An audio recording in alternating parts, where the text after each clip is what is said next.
Maestro Carlos Sí. González de Ciudad Juárez. En la gráfica que había como profundidad, ¿qué representa esta profundidad en ese trayecto que tú cantaste? ¿En cuál de los gráficos? Porque había 3 gráficos distintos, o 2 al menos. Había, se veía como con profundidad, con otro eje, un eje Z. Sí, bueno, ahí era el vibrato. Ok. Si mal no recuerdo. Sí, no era... Digo, son ejemplos de trayectoria, son ejemplos del método de representación, ¿no? Uh-huh. Ok, bueno, tenía esa inquietud de espacio, si tenía que ver más con como una cuestión de si se aleja o se acerca el sonido. No, físicamente no. Bueno, sí puede ser que se aleje el sonido en la medida en la que intervienes en la amplitud o intervienes en algún factor que provoque que el sonido se expanda más. Eso sí es posible, ¿no? Uh-huh. Que físicamente se mueva el sonido dentro del ambiente con mayor... tenga mayor actividad, ¿no? Pero no se refería al espacio físico de ejecución, ¿no? Ok. Entiendo. Gracias. ¿Alguien más? Yo tengo una pregunta, maestro. Lupino. En las obras estas donde llega hasta tener hasta 12 parámetros, ¿cuáles son estos componentes? ¿Cuáles son estos componentes? Mira, son altura, intensidad, color del sonido, pulso, ataque, vibrato. Color de la voz, por ejemplo. Yo puedo cantar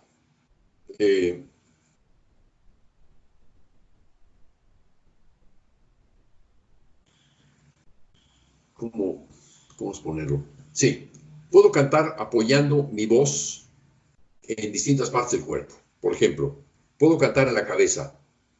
El mismo sonido, exactamente el mismo sonido, lo voy a ubicar en la cabeza, en la nariz, en la boca, en la garganta, en los pulmones, en el estómago y en los genitales. Y el sonido va a ser completamente distinto. No es broma, porque es en ese nivel en el que cantan. Cuando tú preguntas a algún cantante en dónde apoya, te va a decir, donde se canta con mayor apoyo es en los genitales, es normal, así es. La voz es lo más cercano a nosotros mismos, insisto. Por ejemplo, cantaré con la cabeza.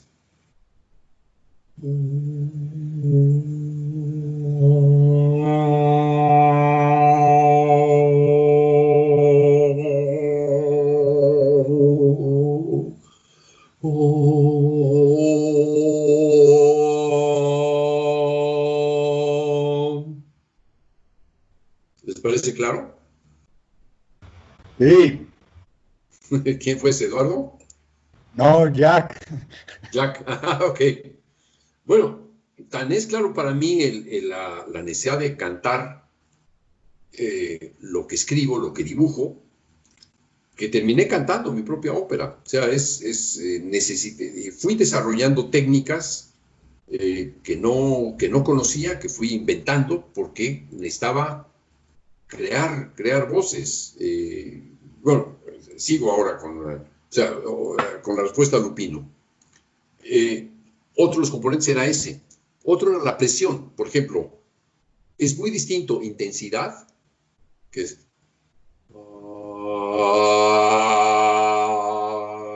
a presión.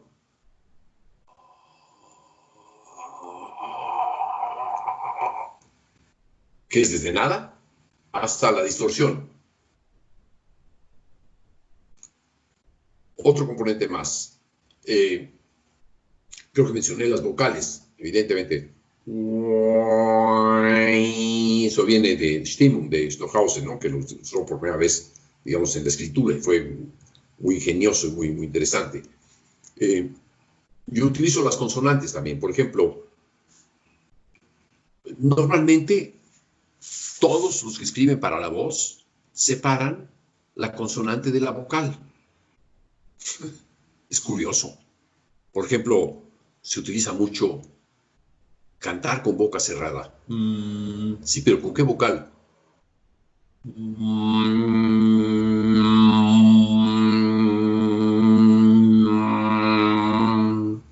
¿Oyen la vocal? ¿Más o menos, Lupino? Sí. ¿Dudas?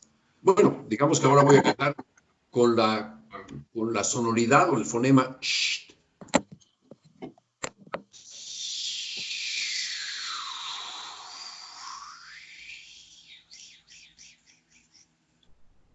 Ahí tienen un cambio de vocal dentro del fonema sh. ¿Dónde más voy? Sordina. Puedo, por ejemplo, tener sordina y cantar así.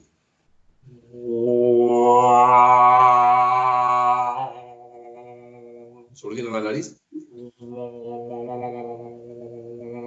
Etcétera. Puedo continuar. En la última obra de los últimos Junovi, el último Junovi que he escrito, que es Junovi para voces, para voz o voces, hay 25 distintos componentes. Para escoger 5 solamente, pero hay 25 distintos componentes. O sea, material hay, no cabe duda. La cuestión es encontrarlo. ¿De acuerdo? Ahí puedes añadir cosas, o sea, por ejemplo, se han escuchado cantar a Edith Piaf, ¿no? Claro. Mujer, para cantar, por ejemplo, cuando escuchan ustedes, no rien de rien, no je ne veux rien, no rien de rien. Es la glotis. Ella la usaba, no rien de rien. ¿Qué tal si la prolongamos todo el tiempo? No.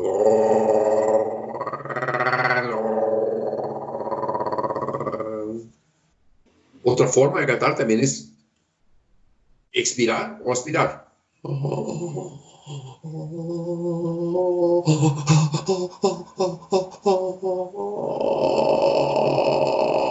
Aquí estoy integrando la granulación. Por ejemplo,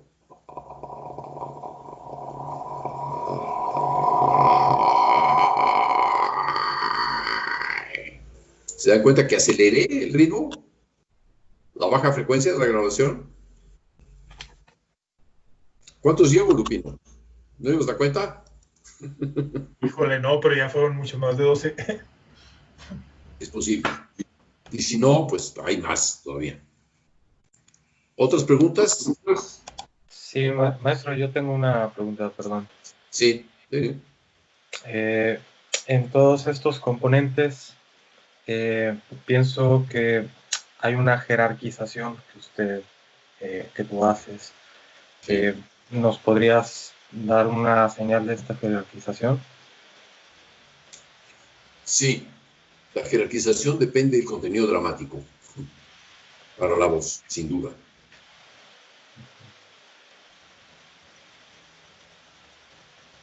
Por ejemplo,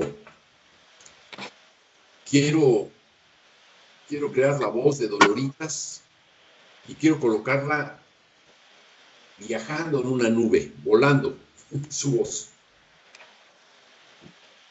Entonces la hago cantar.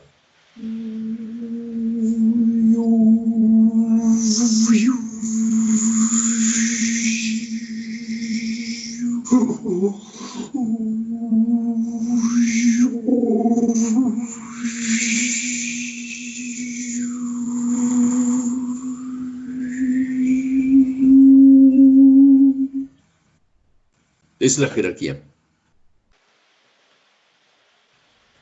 ¿Te responde? Sí, y siempre va a depender.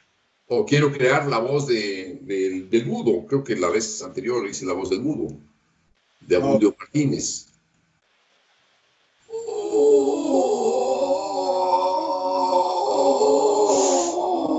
Ahí escuchan que canto dos voces al mismo tiempo. Bueno, ya vengo cantando hace un rato, pero sí. Ahí van dos voces y más.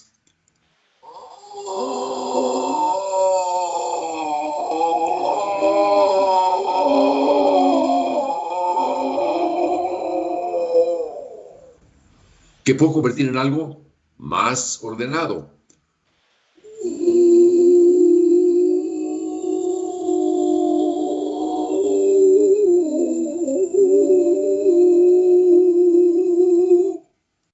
Ahí hay 3 voces. O puedo crear una voz, por ejemplo, cuando dice Rulfo, era como un aullido que se escuchaba salir de las paredes.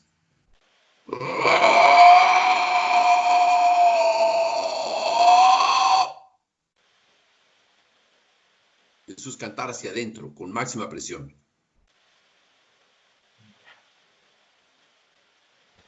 No es bueno para el coronavirus, pero bueno. Cuando usted requiere de esas técnicas, ¿usted las ejecuta o cómo comunica eso con intérpretes si es que lo hace? Pues doy el ejemplo. Está la partitura. Por ejemplo, con mi ópera trabajé con los Neue Vokalsolisten. Y recuerdo que estábamos en un restaurante en Francia y se acercaron ahí conmigo y me dijeron, oye, queremos cantar tu ópera, recibimos la partitura, pero no sabemos cómo cantarla. ¿Nos podrías explicar? Le dije, sí, me parece el mejor intérprete posible, el que te viene y te pregunta cómo hacerlo porque quisiera saber más. Entonces, me pasé algunos meses en Stuttgart trabajando con ellos y cómo puedes hacer la presión, todos estos métodos de canto que los gringos llamarían New Technical Devices, o ¿cómo le llaman? Extended Voice Techniques, ¿no? Extended Voice Techniques. Yo no sé si a Extended Voice Techniques, yo le llamo la voz. La voz en todas sus dimensiones, una voz de múltiples dimensiones, ¿no? En general, la idea de los instrumentistas y los cantantes de hacer algo nuevo es que agregan un pequeño efecto. Saben hacer un pequeño efecto más y lo ponen en un repertorio. Y para mí no va por ahí la cosa. Este se convierte en un componente que tengo que verificar que resiste en todo el espectro y que es combinable con todos los demás componentes. Evidentemente que lo es, pero quiero probar entonces, por ejemplo, ¿cómo puedo combinar la voz del mudo con la sordina?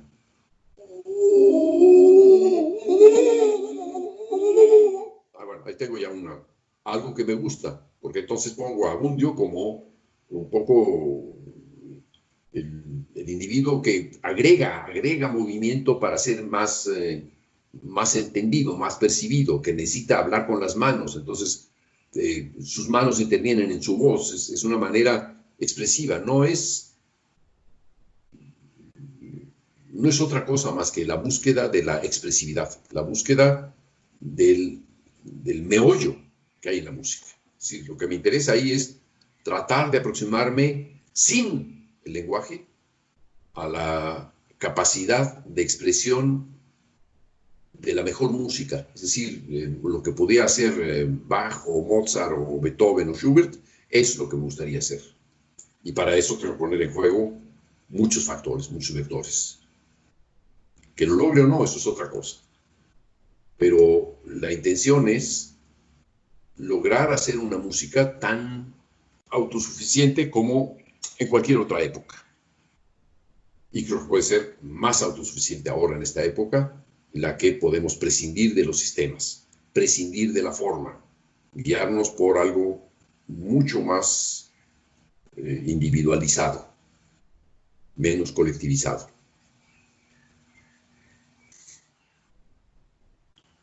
Maestro, yo tengo una pregunta. Rafael Quesada. Ok. Me parece muy interesante. Por ejemplo, yo tuve la oportunidad. ¿Puedes poner tu imagen? No veo. Sí, perdón. RQ, ahí está, ya veo. Ok. Tuve la oportunidad de ver esta ópera de Pedro Páramo y en la sala en Nezahualcóyotl. Se llama Murmullos del Páramo, no se puede llamar Pedro Páramo, está prohibido por la familia Rulfo. Se llama Murmullos del Páramo y Páramo con minúscula, cuidado, no pongas en conflicto. Perdón, Murmullos del Páramo. Ujú. Y bueno, me pareció muy interesante esta idea de no utilizar una ópera en la que no se utilizan palabras, ¿no? Que más bien había más bien unas grabaciones, me parece que estaban sonando, pero los cantantes no hacían ninguna referencia de alguna palabra sobre el texto, ¿no? Así literal, pues. Y me causa Bueno, como... está el texto. Lo que hice fue escindir, o sea, creé una escena auditiva de las voces cantadas, y una escena de texto que se escucha a través de los altoparlantes, y una escena visual a través del danzante, y una escena instrumental a través de la reproducción de los personajes mediante los instrumentos. Perdón por la interrupción, pero dime. No, gracias. Pues más bien me hace mucho sentido una ópera así, después de todo lo que ha expuesto del macrotimbre, ¿no? Es algo que yo conocí también ahí en sus clases, ahí en la facultad, pero ahora veo como que hay un giro, me parece como casi 180 grados, cuando ahora todo es hacia la descripción del sonido, ¿no? Y la palabra ahora es como lo más importante. O no sé si haya una manera en que se tocan estos dos acercamientos. Sí, yo por ejemplo, la sesión pasada hablé yo de la creación en vivo. Dentro de la ópera, la parte del guitarrista es creación en vivo. Le tengo que explicar al guitarrista cómo debe de tocar, y pues, hay una partitura, pero la partitura no sirve de nada, ni siquiera es tomarse en cuenta. En la parte verbal de lo que quisiera escuchar, eso no está explicitado, no aparece una descripción verbal. Esta es la ópera en la que estoy trabajando actualmente. Es una ópera que es una novela en donde el intérprete es el lector. Okay. Y son descripciones de la naturaleza, descripciones de mis fantasías, descripciones de mi música, de la que ya conozco. Y son también aspectos, si se quiere, geográficos y anecdóticos, etc. Pero digamos, es un territorio muy, muy particular, es un, digamos, pequeño, gran territorio, para mí al menos. ¿Sí? No quiero escribir música con partituras desde hace 10 años, bueno, excepto esta última versión de los Junovi, que fue me la encargaron y me pareció adecuado hacer una última versión de los Junovi, ¿no? Digo, con eso podía yo completar la colección. Pero en este caso llevo 10 años hablando de nombrar la escucha. Me llama mucho la atención cómo los músicos se pueden dedicar, no hablo ya en primera persona, sino se pueden dedicar a escribir música y creen que eso es la música. Y convencido de que no, de que la música está bastante más allá todavía, estoy escribiendo esta novela, primero porque me gusta la literatura, porque creo que hay un campo interesante. Como no he escrito jamás una novela, ni alguna vez escribí un cuento o varios cuentos sobre música ficción hace 50 años, me da ilusión escribir una novela y entrar en ese territorio impreciso, en ese territorio poético, metafórico, en el que encontrar la palabra más precisa, la más sugerente, es siempre un reto. Crear una frase que se convierta en una imagen, incitar a que el lector escuche lo que está leyendo. Todos esos aspectos me atraen muy, muy particularmente. Y puede ser que la escucha, desde luego, no sea lo mismo que estar escuchando música, claro que no. La música es una materia física, ahí está. Pero también es una materia física la que confeccionamos en nuestra cabeza cuando escribimos algo que suena.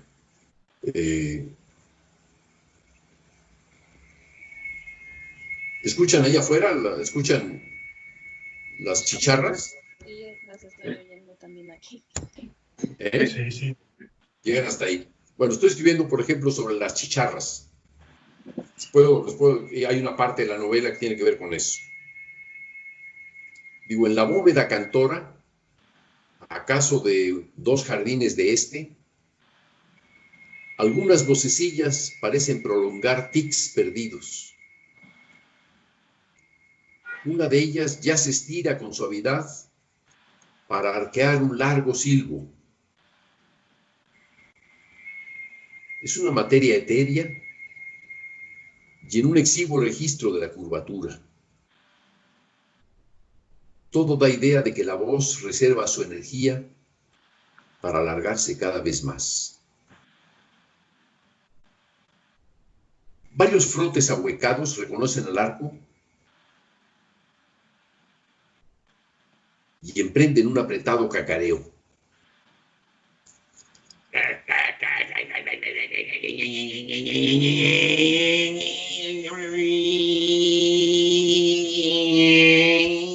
Etcétera. Bueno, ahí va. Y creo una onomatopeya de eso. Entonces digo, arqueo, la onomatopeya es, si la canto, es mejor que me calle. Prefiero que la lea cada quien, pero es una onomatopeya larga, lo cual pide al lector el esfuerzo de escuchar esa onomatopeya. Entonces digo, arqueo y retaíla se encrespan en una tensa fusión. Zanja el silencio que renueva el aire. En el jardín de al lado se esfuma algún otro silbo. Apenas un instante y del aguacate vecinal resurge el contorno de un arco. Muy próximo, se le acopla pronto el frote animoso que impulsa al silbo a estirarse aún más arriba.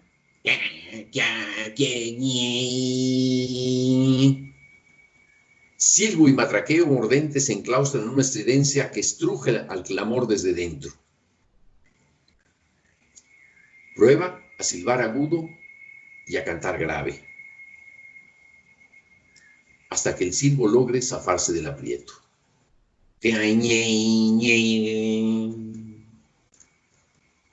Esa escisión es una larga aureola que conquista el cielo. Todos lo escuchan, cada hembra y cada macho. Desde los timbales del abdomen, donde ellos pulsan del suave canto al bramido ardiente. Oír y cantar acaso da destreza para entonar y golpetear, como el cantor que se acompaña acelerando al tambor, porque entre el titubeo para formar el arco e interrumpir el matraqueo inicial, se sabe cuándo emerge la voz. Sí. Y ahí sigue, y ahí sigue, y ahí sigue, y ahí sigue. Bueno, puedo conseguir concluir esto. El líder rubrica en la fronda la hora de arrimar arcos y cacareos para colmar esta y otras noches, aquí y a la distancia, a encaramarse todos a la fiesta que enciende una mecha tras otra, a fundir en el vientre canto y escucha, a encrespar ahí dentro el silbo y el traqueteo, a clamar que todas las hembras se acerquen porque los machos ansían todos arquearse en sus cuerpos, traquetear vientre sobre vientre hasta encender y lanzar fuegos. Ese pasaje. Ahí tiene un ejemplo. ¿Ahí están? Bueno. Sí, gracias. Ok. Esa es una forma, es texto. ¿Alguien oyó algo? Es decir, ¿hay alguien que no tuvo alguna imagen sonora con el texto? Es un ejemplo de uno entre, no sé, tengo ya unas 100 páginas escritas. Y ahí voy evolucionando poco a poco.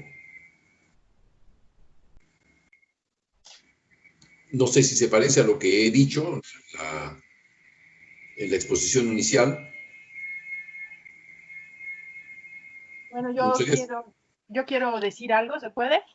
¿Quién es? Sí, claro. Ciar, ¡Ay, tía! Ah, hola, ¿cómo estás? que no tengo buena luz, ya se me acabó la luz natural y no tengo buena luz. Ah, Pero ya. aquí estoy. Es que sí, esta parte de nombrar la escucha, pues es complicada porque realmente, como bien dices, tenemos pocas palabras para referirnos al material propio del sonido sin que suene a una fórmula, pues, de libro de física, ¿no? Sí. Entonces, yo tampoco es que, digamos, lo he estado tratando de practicar, pero se me hace muy complicado tratar de explicar el sonido y yo pienso que ya más que nada pues es acercarse bastante también a lo poético en el sentido de generar pues analogías y metáforas, ¿no? Y pues a mí me sirve, y bueno, y también quería preguntarte tu opinión, pues hacerme preguntas cuando no sé nombrar algo, y puede ser un sonido, puede ser cualquier cosa, ¿no? Hacerme las preguntas pertinentes como, pues, ¿a qué huele? ¿De qué color es? ¿Cómo se mueve? A qué sabe, cuál es si lo toco, cómo se siente. Esas preguntas sinestésicas, por ejemplo, quizás me ayudan a tener una idea más clara de cómo nombrar lo que veo, lo que escucho, lo que quiero definir en realidad, ¿no? Por ejemplo, hace rato que hablabas de la consagración de la primavera, pensaba yo, justo me empecé a hacer esas preguntas, ¿no? ¿A qué sabe ese fagot? Por ejemplo, y a lo mejor también por una relación visual yo decía, pues se me hace que es como algo como de canela, ¿no? Porque tiene la forma de la canela. El fagot parece una... Ay, perdón, es mi perro. ¡Cállate! Ha estado callado todas las horas. Sí, quizás hasta porque el fagot parece una ramita de canela, ¿no? Pero pensando en el sonido, sí me parece, o sea, sí pensé que podría ser un sonido así un poquito calientito, café, así. Y pues quizás de esa manera podemos empezar a tratar de definir qué es lo que buscamos, ¿no? Porque también en mi experiencia, por ejemplo, pues con mis alumnos, es muy difícil decir, o sí se les hace muy difícil decir qué quieren, ¿no? O qué es lo que están buscando, porque no sabemos, justamente definirlo, ¿no? Y hacer esas preguntas a mí me ha ayudado un poquito a tratar de acercar esa imagen sonora a otro campo que sea un poquito más fácil de asir, ¿no?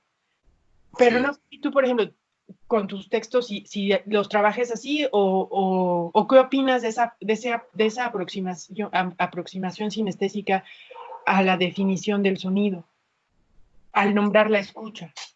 ¿Qué opino? Me parece que es lo más útil que puede haber. O sea, todas las sinestesias son útiles y son creativas y además son únicas. O sea, cada quien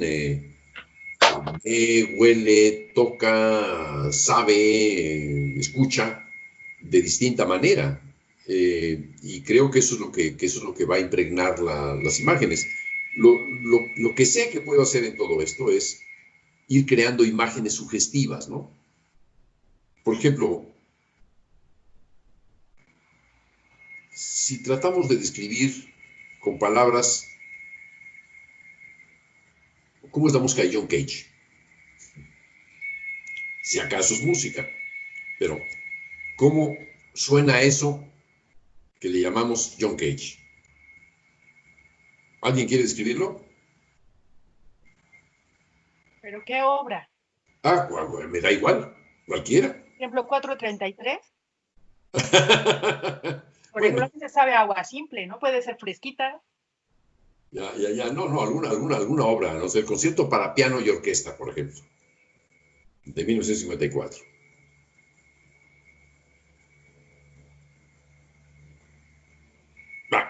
Es igual, ese sería un ejemplo. ¿Cómo suena Metástasis de Xenakis? ¿Cómo suena Stimmung de Stockhausen? ¿Cómo suena Lontano de Ligeti?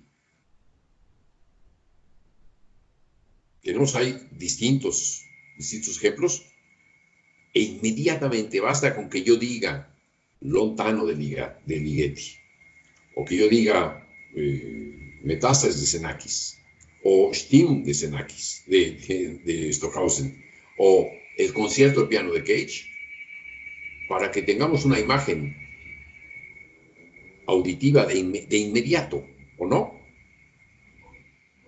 En general, Sí. nos viene a la memoria, hay una voz de alguien, un ser querido, ahí está la voz en nuestra mente, ¿verdad? Sí, sí, sí. Bueno, esa voz del ser querido que está ahí, ¿cómo era? Pues sí, bueno, pues tenía algo granuloso, sonaba que traía un dolor de hace mucho tiempo, sonaba a miedo, en fin, hay muchas cosas que podemos decir de ella y que son parte de lo que oímos, es lo que oímos. ¿Por qué no nombrar esos otros aspectos que no son los que se escriben en partitura, pero que están en nuestra cabeza, que están en nuestra percepción, que no dejamos de percibir? Insisto. Disculpe, maestro. Sí. ¿Habla? Cáceres. Ok. Llegan con esto que está diciendo de nombrar la escucha, me viene la pregunta de si no ha pensado o cómo ve la propia, o sea, la generación de palabras dentro del lenguaje, expandirlo y que, como dice, o sea, ahorita ya el nombre propio de las obras, pues pasan a ser algo más que el nombre propio y a representar lo que son ciertos, pues la obra en sí, ¿no? Y toda la complejidad que conlleva, y ya no es solamente un nombre, sino que representa algo mucho más profundo y complejo dentro de eso. Sí. Sí. O me recuerda combinación de palabras o crear pues palabras, o sea, expandirlo para que describir algo para lo que el lenguaje ya no nos alcanza.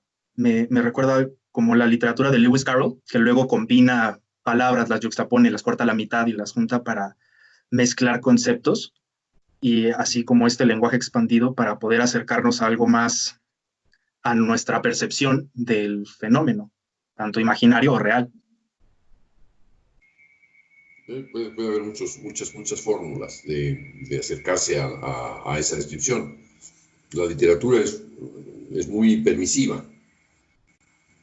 La música es el arte menos permisivo que ha existido.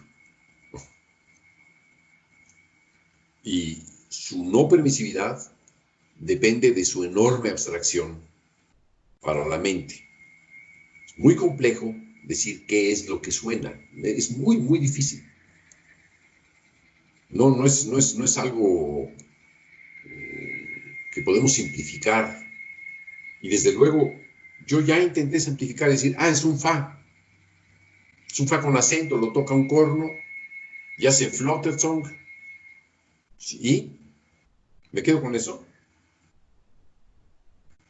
Y si no, me voy con la tecnología. El mismo fa con Fluttersong que lo hace el corno, ahora lo expando con una reverberación y le pongo modulación de frecuencia y le pongo ¿cómo se llaman estas cosas? No me acuerdo, hay unos, le aplico métodos particulares que he utilizado, los conozco y no me interesan. Puedo... hasta luego. Hasta luego. Chao. Puedo continuar, digamos, agregándole y agregándole. Sí, en efecto, todo eso que le agrego es la libertad que tengo para hacerlo más creíble. Yo ya sé cómo, al menos en mis recursos, que son bastante complejos y que me han demandado muchísimos años de búsqueda, yo sé cómo hacer que las cosas suenen exactamente como quiero, pero quisiera poder nombrar lo que oigo. No estoy seguro de que sepa hacerlo. Puede ser que fracase en el intento, ¿por qué no? Pero sería mayor fracaso para mí el no intentarlo. Maestro, ¿y el nombre de esta escucha es para uno mismo, para los demás o para ambos? ¿Cómo el nombre de esta escucha? O sea, el nombrar... Sí. Sí, lo nombro para yo entenderlo. El primero que quiere entenderlo soy yo. Por ejemplo, las chicharras me fascinan. Llevo un mes oyéndolas. Comienzan muy, muy quedito, ahora ya se prolongan 30, 40 minutos en la noche, etcétera. Ya van a comenzar a mediodía y va a ser estridente, etcétera. Pero me interesa entender qué pasa, Sabe que la chicharra tiene unos timbales en el vientre, y con esos timbales produce el sonido. Es con un tendón que golpea a ese pequeño vientre que tiene. Y eso es lo que hace clac, clac, clac, clac, clac. O que también silba, etc. Pero también uno de esos, o algunos de estos vientres, son con lo que escucha. Y me parece fascinante que ese insecto escuche lo que canta o lo que produce. Porque quiere decir que con eso sabe convocar a otros, porque tiene un sentido social, ¿no? Sabe mejorar su entonación, hay un líder. Entonces hay factores ahí que me parecen apasionantes del proceso de escucha. Aplicado a la charra, es decir, qué cosa más hermosa de insecto que tiene esta capacidad de perfeccionar su propio canto. Y que canta, pues está convocando todos los machos, van a llamar a las hembras, o sea, comienzan a silbar y a traquetear para poder procrearse, o para procrearse, no es que sea poder o no, es para eso, o por eso. Ahí me parece un fenómeno particularmente atractivo de la naturaleza. Y yo lo escucho como si fuera una música. Ya me imagino que el músico de la clase de composición contemporánea dirá, ya sé lo que voy a hacer. Voy a hacer un tremolando y unos multifónicos. Y voy a hacer unos golpes de arco, chac, chac, chac, chac, chac, chac, chac, chac, chac, chac, chac, en acelerando. Ya tienen enseguida la fórmula para lograr el efecto. ¿Entienden? Eso es lo que le preocupa. Alguien me decía, creo que era Rafael, alguien más, no me acuerdo, perdón si me equivoco, pero alguien quería aterrizar la idea. ¿Cómo lo hago? ¿Está bien si le pongo eso con un arco de un cello o una viola y hago unos tremolandos en el agudo? ¿Con qué nota? Pues un fa, un re o un re sostenido. Eso es lo que les preocupa a los músicos. Y a mí eso me parece deleznable, porque lo que están perdiéndose es la escucha. O sea, querrán muy probablemente reproducir eso, pero en el intento se van a perder de la experiencia de escucharlo y de intentar decir qué es lo que escucharon. ¿Sí? Ese es el proceso que vivo actualmente. Me interesa esa parte. Me parece algo inquietante, atractivo y además apasionante. Me apasiona el problema. Bueno, ya estamos sobre la hora, como dicen por ahí. Son las 8:27, comenzamos tarde. ¿Tienen preguntas? Me gustaría escuchar preguntas de los que no han participado. Me estaba pensando como en la operación inversa, o más bien te quería preguntar un poco sobre el proceso, si sucede primero en la imaginación y luego la escritura, o sea, lo trasladas a la partitura, pero pensaba un poco en el proceso, en la operación inversa para quien escucha tu música. Bueno, a mí me ha servido muchísimo estas clases porque, como sabes, yo no tengo la formación de un músico y... ¡Qué ventaja! Y entonces, cuando yo empecé a ir a tus sesiones, me ayudó muchísimo para poder escuchar las capas, no solo de tu música, sino de cualquier música, ¿no? Y después de un rato empecé a escuchar esas capas, pero sí recuerdo que esa operación no es sencilla. Desde quien escucha, no es... suele promediar lo que estaba escuchando, cuando escucha. O sea, no puede... Yo recuerdo que escuchaba plastas de sonido, ¿no? Tal vez, bueno, como plastas, sí, como nebulosas, como... ¿En qué momento escuchabas plastas y nebulosas? Antes de poner atención a las capas, antes de... Pero ¿te refieres a qué? ¿A las clases de antes o a las clases de... no, a mi escucha anterior de tus clases. O sea, cuando... antes de que yo cuando empezaba a atender mis primeros conciertos de música contemporánea y yo no entendía absolutamente nada y ni siquiera, o sea, no entendía nada de nada. Y entonces hacía un esfuerzo muy importante por poder escuchar, pero recuerdo que me costaba mucho trabajo. Y justo lo primero que hice fue dibujar. O sea, iba trazando en mis cuadernos líneas de lo que yo podía registrar un poco, ¿no? Como tratar de representar qué era lo que estaba pasando. Y después empecé a tratar de describir en palabras lo que estaba escuchando. Y entonces me llevaba un cuaderno y mientras escuchaba lo ponía todo en palabras. Y bueno, ya después empecé a ir a varias clases y pues una de esas fue la tuya, pero reconozco que no es un procedimiento tan directo para quien escucha. O sea, yo creo que cuando pude escuchar definitivamente las capas fue cuando explicaste lo que en esta clase explicaste. O sea, en esta diversidad de combinatorias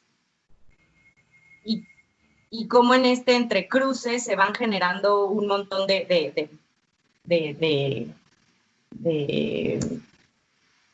pues sí, la música en sí, ¿no? Entonces, y eso entonces finalmente logró que yo pudiera escuchar las capas y distinguir, pero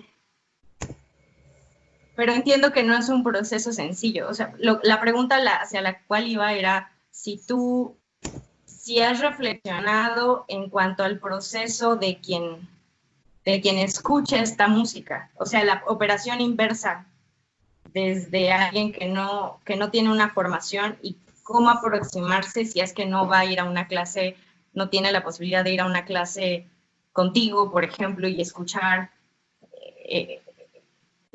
cómo funciona, pues, cómo se comporta. ¿A qué música te estás refiriendo? ¿A lo que acabo de leer sobre las chicharras o a otra cosa? ¿A qué? No, por ejemplo, a la música en Yonowi, ¿no? Ok. O sea, cómo estas combinatorias, cómo opera, o sea, cómo sí, o sea, como es que la escucha de alguien que no tiene esta formación suele promediar, como es difícil atender el detalle, se va, y además pasa tan rápido que no alcanza a darse cuenta de esas combinatorias. Y creo que incluso cuando yo lo acabé de comprender hasta que por fin canté, o sea, cuando me tocó estudiar una partitura en donde me pedían interpretar cuatro de estos elementos, fue cuando entendí finalmente cómo se construye, digamos, esta matriz que le llamamos música, ¿no? Y entonces fue cuando finalmente, bueno, cuando me cayó como decimos, cuando me cayó un 20, ¿no? Pero sé que no es un proceso, o sea, yo llevo 3 años pensando y escuchando, pero no sé si el proceso es este proceso de escucha es tan si la operación inversa, o sea, si hay como o has pensado algún modo de esta operación de acercarse a esa matriz para quien no es un músico o alguien que tiene esta formación. Bueno, hay varias cosas que has dicho que son interesantes. Uno, dices que cuando estabas escuchando ciertos tipos de música, no sé si en mi clase o en otras clases, lo que sea, contemporánea, lo que hiciste fue dibujar y luego escribir con palabras. Sí. Es muy parecido a lo que yo he expuesto hoy, ¿no? Es decir, el dibujo y la palabra. Así son estos dos métodos que son de un gran auxilio para entender. Son métodos que, no sé si alguno de ustedes ha sido profesor de niños, kinder o primaria, yo lo he sido. Enseñé en escuelas activas y a tal punto que creé una revolución ahí, con los chicos haciendo concierto para botes, piedras y spray, ¿no? Lo presentamos hace mucho tiempo, fue muy, muy divertido. Esta experiencia de poner a los chicos a dibujar, o hablar, o escribir, lo que oyen es fundamental. Y lo que yo acabo de hacer ahora, que es leerles un fragmento que está en ciernes de esta novela, al hablarlo, al decirlo, al compartirlo con ustedes, aspiro a que me digan, oye, pues no entendí nada. Aspiro a que me critiquen con toda franqueza y me digan, oye, pues esto no sé, yo creo que no va a funcionar. Para eso lo hago también. Quiero tratar de entender hasta dónde puede ser recibido o percibido de la manera en la que yo quisiera. Yo sé perfectamente bien hasta dónde avanza esto, porque es algo que en donde no quiero forzar demasiado la empresa de decirle al lector, a ver, párate aquí y escucha. En un momento del texto que acabo de leer, le digo, es lo mismo que ponte a cantar y a silbar al mismo tiempo. No sé si recuerdan ese momento. Es una frase que le digo al lector para hacer una chicharra. ¿Qué cosa más fácil? ¿Cómo comunicas eso para que el lector lo entienda? Pues se lo digo entre líneas. Canta y silba a la vez. Pero no le digo, oye, lector, atiende un poquito. Esta es la premisa. A lo mejor tendría que escribir el libro y poner pequeñas notitas al margen para decirle, intenta hacer esto. No lo sé, puede ser que ese recurso de hacer que el lector se instruya en este procedimiento sea bueno. Y digo, la novela sea una novela sui generis, no sea una novela en donde está más representado el pensamiento y las preocupaciones de un músico que otra cosa. O sea, digamos, el centro de esa novela es qué es lo que oigo y cómo lo comparto, cómo lo oigo yo. Durante muchos años, aquí donde vivo justamente, durante muchos años, vivir con Belia, mi esposa, en las noches a las 4 de la madrugada me despertaba y comenzaba a escuchar. Y le contaba a ella, la despertaba a ella, no estaba despierta, pero en sus sueños le iba yo contando cómo sonaba lo que acababa yo de oír. Y todas las noches hacía yo esto. Es decir, era invadir su sueño con mis ensueños. Yo necesitaba hablarlo, necesitaba decirlo. Y es la manera en la que entiendo que se ha ido forjando esta novela. En realidad es querer volver a decirle a ella que ya no está lo que yo sigo escuchando. Es una forma de duelo, pero al mismo tiempo es una forma de seguir hablando con ella. Digamos que esa es la forma que tiene ese duelo. Pero al mismo tiempo es algo que he confeccionado durante muchísimos años. Y es algo que quiero registrar, que quiero consolidar, digamos, en una obra que trate sobre esa parte de mí que cuenta lo que escucha. ¿Bien? Ahora, lo que tú dices, ¿cómo hacer para decirle a la gente? Pues yo creo que lo que estoy haciendo con esa novela es un intento. O sea, trato de responder todavía con esta novela. ¿Cómo explicar a la gente cómo escuchar? Pues lo que estoy haciendo es describirle cómo un músico ya no tiene herramientas, no tiene armas, muchas armas para decir cómo escucha y cómo explicarles a los otros cómo escuchar. En realidad es un músico que intenta decirle a los no músicos qué es lo que escucha y qué es lo que ellos podrían escuchar.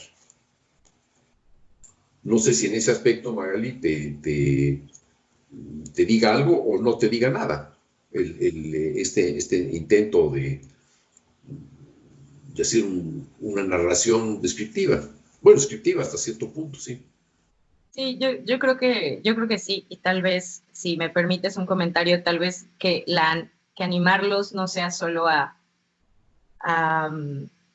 que produzcan el sonido, sino que, por ejemplo, lo que comentaba ahorita Itziar, de tal vez ponerlo en términos de olores o de sabores o de dibujos.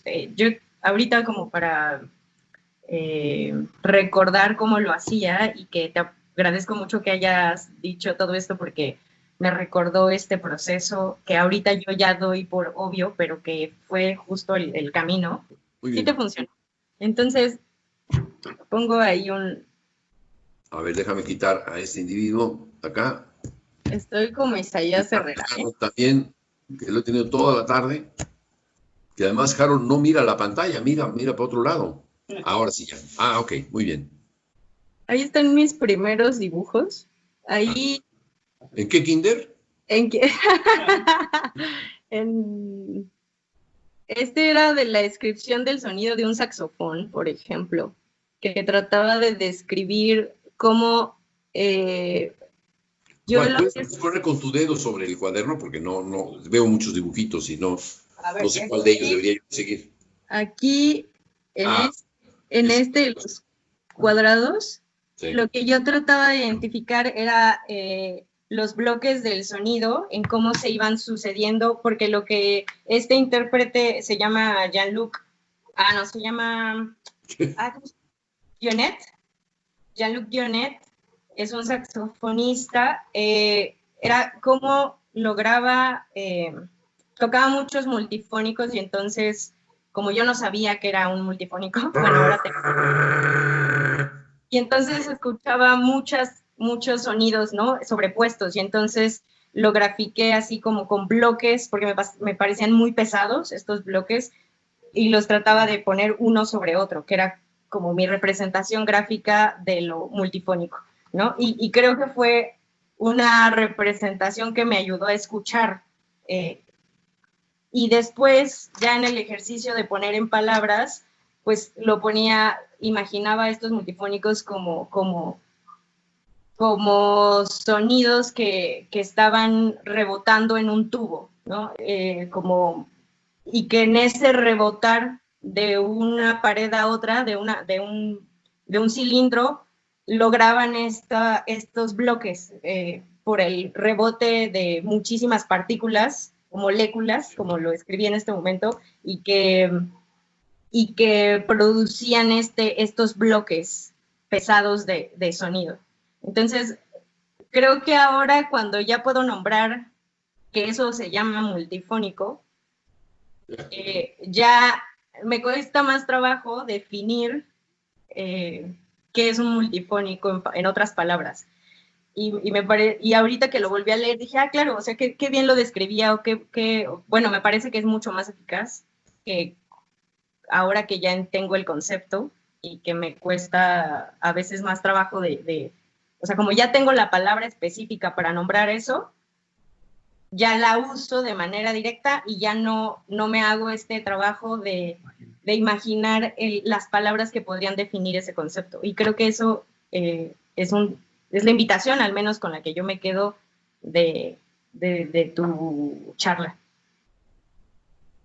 O sea, es mucho más importante el sufrir, digamos, el no saber de qué se trata y tratar de explicarlo, que tener la palabra multifónico, ¿no? Es igual que te dicen armonía. ¿Qué es armonía? Pues mira, todo lo que escuches que está tocando la guitarra, eso se llama armonía. Y la melodía es lo que hace la soprano. Uh-huh. Te lo simplifica tanto que la percepción, que es nuestra forma de enriquecer la mente, se empobrece. No tenemos forma de entender, de comprender qué pasa. Digo, yo a mi tierna edad me pongo a echar las charlas porque quisiera explicar qué es lo que ocurre. Y claro, me pongo a leer libros y hacer investigación sobre qué es lo que ocurre con estos insectos. me parece apasionante, pero al mismo tiempo necesito aprender a decirlo, cosa que nunca he podido en música. O sea, eso es la parte con la que me quedo insatisfecho de la música, el que no sabemos nombrar lo que oímos. ¿Sí? Yo dejé como tarea la semana pasada, bueno, las tareas, no soy tan estricto como eso, pero como, si quieren, como actividad reflexiva, el tratar de describir cómo suena una música, o cómo suena su propia imaginación, o cómo suena la realidad, lo que acabo de hacer con las chicharras, o que al principio en el texto que leí era cómo sonaba un trueno, ¿no? Pero todo eso es importante porque nos permite, si acaso, entender que es mejor seguirse con el código o es útil aprender a escuchar y a decirlo con palabras, ¿no? Bueno, ¿alguien más que quiera hablar? Mi vecina. Sí, aquí estoy. ¿Algún comentario, vecina? ¿Tú que has oído las chicharras? Sí, también las escucho todo el tiempo. Ya quiero que llueva. Ajá. Probablemente ellas también. Sí. Pues a mí me parece pues un reto, porque alguna vez lo escuché a usted en una conferencia y justo estaba hablando sobre esto, sobre cómo imaginar, cómo sacar de ahí, de la imaginación y nombrar lo que escucha uno. Y me acuerdo que era un texto que nombró usted sobre abejas y sonidos de una campana, no sé cómo se llamaba. Ajá. Y bueno, de ahí ha sido como un reto para mí y bueno, también, no sé, es difícil no perderse en la academia porque todo el tiempo te dicen lo contrario, ¿no? Ajá. Así que yo he estado como en esos dos bandos, he querido salir un poco de lo convencional porque sé que hay más. Y ahorita al inicio de esta charla usted platicó sobre cómo representar lo que uno imagina a lo mejor solamente con una línea que sube o baja. Y recuerdo en la historia de la música las partituras primitivas, que solamente era una línea de referencia y un simbolito que subía o un simbolito que bajaba. O sea, algo muy primitivo. Y ahora reflexiono y digo, pues quizá hubiera sido mejor que nos quedáramos como en esa línea de referencia y no querer acotar todo y ser tan estrictos que ya llegamos a un punto en el que todo está en 5 líneas y líneas adicionales arriba y líneas adicionales abajo, pero son líneas sobre un papel, ¿no? Sí. Y claro que eso pues me parece lógico que es muy limitado y me parece pues que hemos perdido cientos de años en un sistema como ese y qué es lo que hubiera sucedido si nos hubiéramos quedado a lo mejor con esa línea o hubiéramos tomado otro camino y no irnos a especificar todo en un pentagrama, ¿no? Bueno, por eso, sí. No, concluyo, sí. Por eso. Creo que muchos músicos en el pasado, no sé, en el siglo pasado, buscaron a lo mejor representar partituras de otra manera. Por ejemplo, Stockhausen, por ejemplo, Xenakis o estas personas que salieron de esa convención, ¿no? Y a la fecha creo que todos deberíamos buscar una forma, a lo mejor no adoptar de otro, sino buscar una que para nosotros sea suficiente, como usted hace con este eje XY, con las líneas que se están dibujando ahí, con con el espiral, o sea, eso creo que es algo que a usted le viene bien, porque cree que eso es suficiente para lo que está en su imaginación. Y cada uno deberíamos a lo mejor tratar de representar lo que está en nuestra imaginación, no con un método de fulano o de mengano, sino propio, que nos haga sentir que es suficiente. O que a lo mejor nunca vamos a llegar como a esa suficiencia, ¿no? Porque siempre habrá más, pero pensar que no estamos dejando fuera nada o muy pocas cosas, y no sentirte atado como a un pentagrama, ¿no? Muy bien tu reflexión, Adelina. Mira, en efecto, cada quien, en realidad, la figura del investigador creador es la que al menos predomina en mi pensamiento. Yo hablo de estas cosas porque son las que he desarrollado, son las que he llegado a conocer. Hay otras que no conozco, ¿no? He escrito, por ejemplo, estas historias de música ficción. ¿Cómo podría ser la música de haber dado un giro distinto hace 500 años? ¿O cómo podría ser la música si le damos un giro ahora, ¿no? Claro. Todo esto para mí me parece fascinante. Y por eso no me ligo, digamos, no me amarro a una forma de pensar la música, digamos, que me ate, no me amarro a eso, porque sé que perdería la ocasión de poder pensar la música por primera vez. Lo que me apasiona más es eso, es encontrarme en esa condición primaria frente a algo que conozco y que conozco bien. Pero prefiero prescindir de eso que conozco para intentar conocerlo de otra manera. Por eso estoy haciendo esta novela, porque no sé cómo está la solución. No la tengo.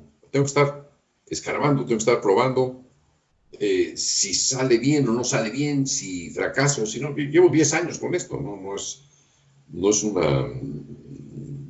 una idea nada más. Es una empresa que me lleva una buena parte de la vida. En eso estoy convencido, no sé, tengo que hacerlo. Y es que yo creo que siempre habrá más, o sea, es un acto, yo creo que generoso para uno mismo. Uh-huh. Eso que usted comenta, que siempre trates de vivir o de escuchar como si no supieras nada, como si fuera la primera vez. Hasta donde se pueda, sí. Hasta donde se pueda, sí. Sí, y creo que sí, creo que por eso es generoso con uno mismo, porque siempre te das el chance de descubrir otra cosa, y eso te lleva a otra cosa, y a otro método, y a otra manera, a otro sistema. Y solo así creo que puedes abarcar lo que imaginas, porque siempre imaginas cosas diferentes, que a lo mejor no se pueden plasmar todas con un mismo sistema o una misma metodología. Sí. Claro. Para mí siempre buscaré la oportunidad de hacer las cosas que jamás he podido lograr, quedando siempre abierto, dejando todas las ventanas abiertas a la creación como objetivo principal. No es tanto crear dentro de mi propia obra una historia, ¿ves? O sea, no trato de esta obra tiene tal historia y tal, y escribo todo contando como una serie de obras muy parecidas entre sí que van formando eso, mi historia. No, al revés. Es la búsqueda de otras condiciones, de poder intentar todo de nuevo desde cero. Y no me preocupa estar en ese cero con frecuencia. Yo me he encontrado muchas veces con esto, muchas veces, y estoy convencido de que es la manera que más me satisface. A otros les gusta mucho más permanecer en algo estable, sin duda. Pero para mí la estabilidad característica mía es el destruir todo lo que ya conocía. O sea, el único cuadro que tengo que me interesa aquí en mi estudio es Hernán Cortés quemando sus naves. Sí. O sea, esa es mi imagen predilecta, ¿no? Como les decía, son las 9:01. Sí. Bueno. Nos Gracias, vemos. maestro. De nada, a ti. Así es. Bienvenida. ¿Alguien que tenga algo último que decir? ¿Quién? Sí, yo aquí, disculpe. ¿Quién? Soy de Bolivia, me llamo Miski Bernal. ¿Dónde estás? Ah, ya te vi. Ok. Disculpe que no haya aprendido antes la cámara, es que si no, mi internet se vuelve súper lento. Ya. Estaba pensando en esto de la ambigüedad del sonido, ¿no? Y ya que la música es inexpresable, me voy ahora a la ambigüedad del tiempo. Y en esto más está en una curiosidad, maestro, que es ¿cómo maneja usted la percepción temporal de sus obras? Por ejemplo, cuando uno interpreta estas dimensiones, entra en otro tipo de percepción temporal distinto al del oyente. Entonces, ¿piensa usted en el resultado temporal de la escucha del oyente, del público? ¿Te refieres a cuál? ¿A esta novela o te refieres a la otra música mía? No, a sus obras suyas. ¿Ya las conoces? ¿No todas? Ok, pero sí has oído algo, ok. Mira, sí. No hay una sola obra mía que no haya escuchado. Es decir, excepto, déjenme mostrarlo, excepto esta, que es un juguete, ¿lo alcanzan a ver? Sí. Para enseñarle a componer, cosa que no me gusta, a los niños. Es un cubo con caritas, y bueno, es un juguete. Pero en general, todas mis otras obras están pensadas sobre el tiempo. No me gustó la música de John Cage porque no estaba en el tiempo, o sea, no tenía nada de musical. Lo que no está en el tiempo para mí me parece que no tiene que ver con la música. En esta novela incluso estoy sobre el tiempo, simplemente no puedo evitar estar en el tiempo. Al ir narrando algo, va generando un ritmo, etcétera, que tiene que ver con el tiempo. Digamos, en las versiones que he hecho de la colección de Lost You Know We, el tiempo fue decidido en una serie de dibujos, no sé, 20 páginas de dibujos, 20 metros de dibujos, llamémoslo así también, en los que yo precisaba cómo se movía la altura, la intensidad, lo que sea, etc. Luego lo convertí a otras cosas, pero eso ya es una racionalización del procedimiento. Esa parte me interesó mucho porque se convirtió en un laboratorio de búsqueda para mi propia obra, que es lo que, digamos, de hecho es una forma, ahora Adelina decía, darse otra oportunidad, en una forma de volver a pensar la misma obra, pero desde una perspectiva distinta. Es un poco la perspectiva que tiene un arquitecto, ¿no? Tengo la vista desde tal ángulo, de tal edificio, pero la tengo tal otra vista desde este otro edificio, desde este otro ángulo, del mismo objeto, observarlo bajo distintas miradas. Es, si se quiere, el pensamiento de un escultor, más bien. El escultor crea una figura, normalmente nos acostumbramos a verla de frente, si se supone que hay alguna forma de frente para esculturas de Henry Moore, por ejemplo, que no.